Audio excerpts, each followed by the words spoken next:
அனைவருக்கும் என் அன்பான வணக்கம்.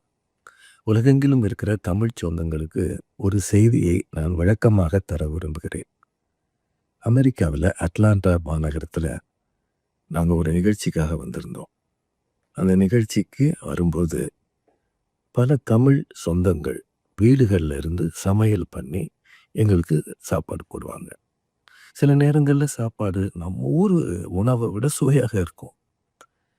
அப்போ அவங்க ஊர் பேரையும் சொல்லுவாங்க. வர்றவங்க எல்லாரும், "சார் நான் உங்க ஊரு சார் மதுரை.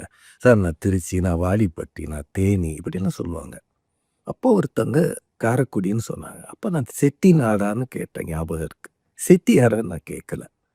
"இவ்வளவு சுவையா செட்டிநாட்டு உணவு இருக்கே" அப்படின்னு நான் கேட்ட ஞாபகம் இருக்கு. அவங்க யாரு, எவரு, என்ன ஜாதி இதெல்லாம் யோசிக்கிற அளவு எனக்கு சின்ன புத்தி இல்ல. நாங்க இத்தனை வருஷமா தமிழ்நாட்டையும், தமிழ் மக்களையும் சந்திக்கிறோமே. எங்கேயாவது யாராவது நான் போய் ஜாதிய, சமய உணர்வுகளோடு இருந்தேன்னு சொல்லுங்க. என்னோடு பயணிக்கிற எல்லாருக்கும் தெரியும். என்னை சந்தித்த எல்லாருக்குமே தெரியும். தமிழர் ஜாதி என்கிற ஒன்றைத்தான் நான் பெருமையாக கருதுகிறேன். இதுல வேறு ஜாதி எதுவும் இல்ல. இன்னும் சொல்லணும்னா, அவங்க அந்த கேட்ஸ்ங்கிற அமைப்பு எங்கள சந்திக்கிற ஒரு நிகழ்வு மீட் அண்ட் கிரீட்ன்னு வச்சாங்க. அந்த நிகழ்வுல நாங்க பேசினது இருக்கு. யாரும் ஜாதிய உணர்வுகள், சமய உணர்வுகளோட இங்க இருக்காதீங்க. உங்களுக்குள்ள குழுக்களாக பிரிந்திருக்கிறீங்க. தமிழ்ச் சங்கங்களே 2, 3 இருக்கு. நீங்க எல்லாரும் ஒற்றுமையா இருந்தா தமிழுக்கு நல்லது தானே. ஒருத்தர் நிகழ்ச்சிக்கு இன்னொருத்தர் போகாம இருக்காதீங்க. எல்லாரும் சேர்ந்து இருங்க. இப்படியெல்லாம் நான் பேசியிருக்கேன்.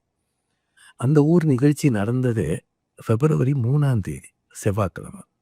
ஆனா அது ரொம்ப காலம் கழிச்சு பிப்ரவரி 9 தேதியில இது நம்ம முகநூல்ல பரப்பப்படுகிறது. ஒருவேளை அந்த சகோதரிகள் நான் அப்படி பேசியிருந்தா, அப்பவே அவங்க என்ட்ட கேட்டிருக்கலாம். அல்லது அன்று மாலை நடந்த அந்த பட்டிமன்றத்தின் போது என்ன புடிச்சு கேட்டிருக்கலாம். எல்லாரும் சந்தோஷமா இருந்தாங்க. பனி, குளிருக்கு மத்தியிலேயும் நிறைய மக்கள் வந்தாங்க. ஒண்ணு சொல்லவா? இவ்வளவு தொலைவு நாங்க வரும்போது, எங்கள தேடி வந்து அன்பாக அவங்க உணவு தரும்போது, அவங்க முகங்கள் எங்களுக்கு ரொம்ப உறவினரை விட நெருக்கமா தெரியும். "உண்டி கொடுத்தோர், உயிர் கொடுத்தோரேன்னு" தமிழ் சொல்.